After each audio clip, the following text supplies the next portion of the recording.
Good morning. এই যে সাগরদিঘি কোচবিহারের প্রাণকেন্দ্র, সাগরদিঘিতে দুপাক ঘুরলাম দুই বন্ধু, অনেক গল্প হলো।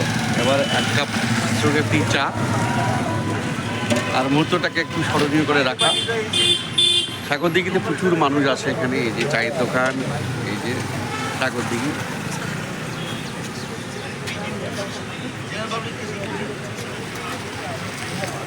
আমার এই ভাই শুক্তাবাড়ি থেকে এসেছে, আমার যে গ্রামের বাড়ি, গ্রাম পঞ্চায়েত আমার শুক্তাবাড়ি, কালীগঞ্জ আমার বাড়ি। আর দীপবিন্দু তো স্পেশাল, অলওয়েজ স্পেশাল। ও সোশ্যাল মিডিয়ায় বেশ জনপ্রিয়।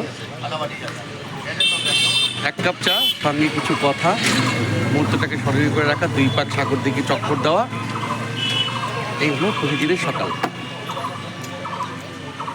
রাজার শহরে রাজার মতো চলা, রাজার শহরে রাজার মতো চলা।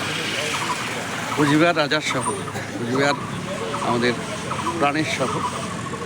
কোচবিহারে প্রচুর ভালো জিনিস আছে। এখন তো হেরিটেজ, অর্থে না হলেও মনের রাজা আমরা। মনের রাজা অবশ্যই। হয়তো কলকাতা থেকে অনেক দূরে এক প্রান্তে, কিন্তু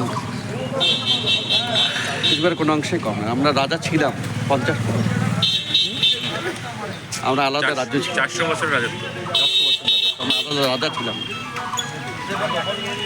যখন দেশ স্বাধীন হয়েছে তখনও আমরা কিন্তু স্বাধীন। তারপরে যাই হোক, অনেক কিছু ঘটে গেছে, অনেক ইতিহাস, অনেক কিছু রয়েছে, অনেক আন্দোলন, অনেক কিছু পরে আজকে কোচবিহার একটি জেলা। সেসব থাক, ভালো থাকবেন কোচবিহারের সবাই।